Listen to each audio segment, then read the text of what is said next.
The Poetry of William Cowper, an introduction.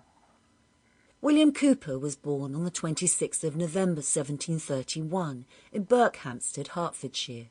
Traumatically, he and his brother John were the only survivors out of 7 to survive infancy. His mother died when he was 6. His education, after several temporary schools, was stabilised at Westminster School.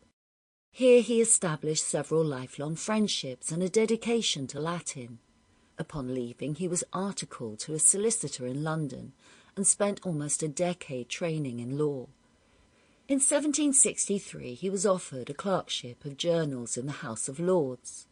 With the examinations approaching, Cowper had a mental breakdown. He tried to commit suicide 3 times, and a period of depression and insanity seemed to settle on him. The end of this unhappy period saw him find refuge in evangelical Christianity, becoming the inspiration behind his much-loved hymns.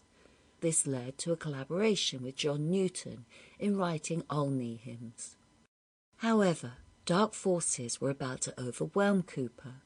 In 1773, he experienced a devastating attack of insanity, believing that he was eternally condemned to hell and that God was instructing him to make a sacrifice of his own life. With great care and devotion, his friend Mary Unwin nursed him back to health. In 1781, Cowper had the good fortune to meet a widow, Lady Austen, who inspired a new bout of poetry writing.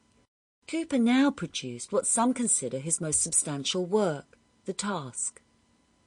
In 1786, he began his translations from the Greek into blank verse of Homer's The Iliad and the Odyssey. These translations, published in 1791, were the most significant since those of Alexander Pope earlier in the century.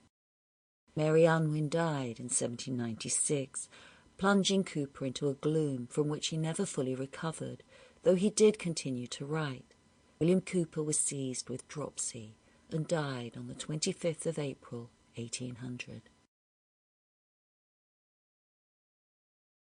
A Tale Founded on a Fact, which happened in January 1779, by William Cowper. Where Humber pours his rich commercial stream, there dwelt a wretch who breathed but to blaspheme. In subterraneous caves his life he led, black as the mine in which he wrought for bread.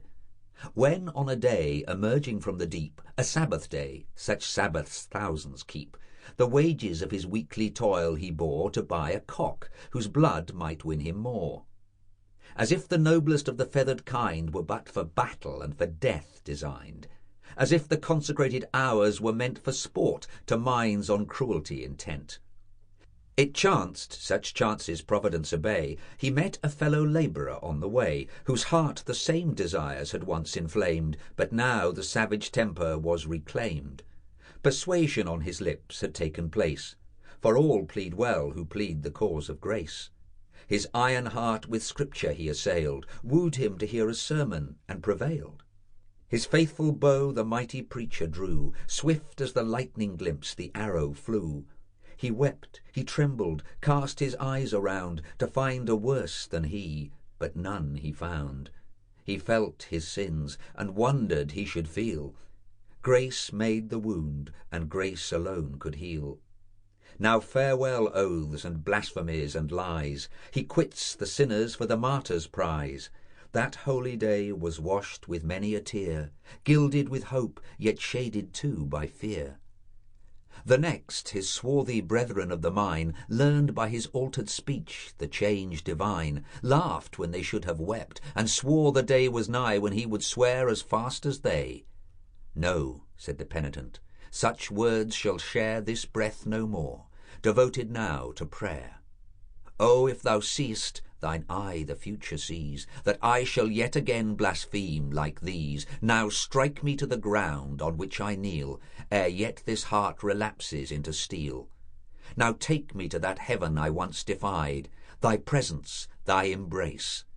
He spoke and died. Hatred and Vengeance, My Eternal Portion, by William Cowper. Hatred and vengeance, my eternal portion. Sample complete. Ready to continue?